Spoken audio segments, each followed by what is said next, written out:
उसके कारण वो कंपेटिटिव हो जाएगी, सिर्फ भारत में नहीं, यूरोप और फिर आके स्विट्जरलैंड में भी और कंपेटिटिव हो जाएगी, पूरे विश्व में उनकी मार्केट खुल जाएगी।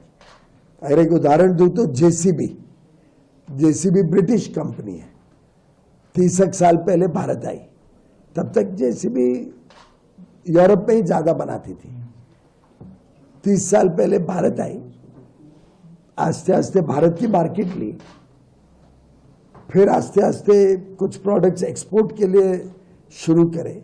अब ये स्थिति हो गई है कि 100 से अधिक देशों में भारत से एक्सपोर्ट करते हैं, और 2014 से 25 का जो उनका सफर रहा उसमें तो ऐसे तेजी से बढ़े हैं, और अब बोलते हैं कि हमारे पास दुनिया में और कोई जगह में इंटरेस्ट नहीं, हमें भारत से ही बना के पूरे विश्व में भेजना है। तो ये आस्ते आस्ते लोगों को ध्यान में आ रहा है। और बड़ी बात क्या है कि लोगों को अब समझ में आ गया है कि कुछ देश अनाप शनाप बाधाएं लाके दूसरे देशों की उद्योग को परेशान करते हैं, लेकिन भारत एक ऐसा देश है जहां पे आप व्यापार करो या बिजनेस करो तो कभी आपके साथ भेदभाव नहीं होगा। टोटल नॉन डिस्क्रिमिनेशन गारंटीड है भारत में। आप भारत में आके निवेश करो तो आप भारतीय कंपनी बन जाते हो। एक बार आप भारतीय कंपनी बन गए तो आपको कभी भी दूसरी कोई कंपनी के साथ भेदभाव का एहसास नहीं होगा।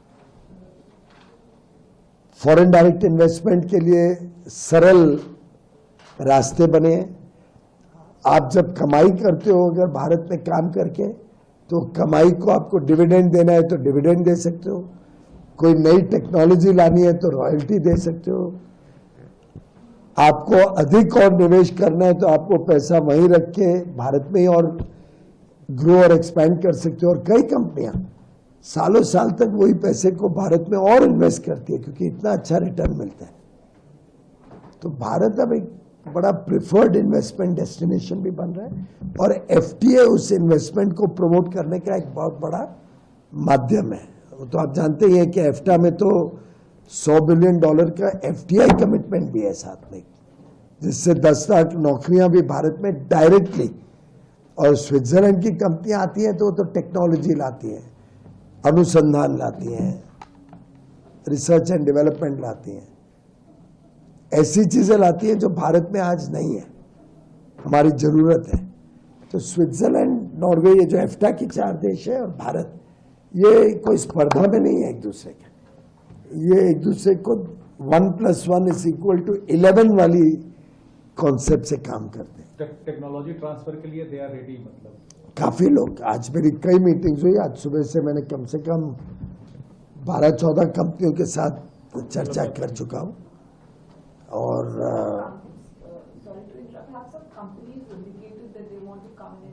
एवरी वन ऑफ देम, एक आध कंपनी थी जो कहती है कि हम पहले अपने प्रोडक्ट को यहां से लेके जाके मार्केट टेस्ट करेंगे, उसके बाद निवेश की सोचेंगे, विच इज फेयर, हमें उसमें कोई आपत्ति नहीं। आप आइए, मार्केट करिए, टेस्ट द इंडियन मार्केट।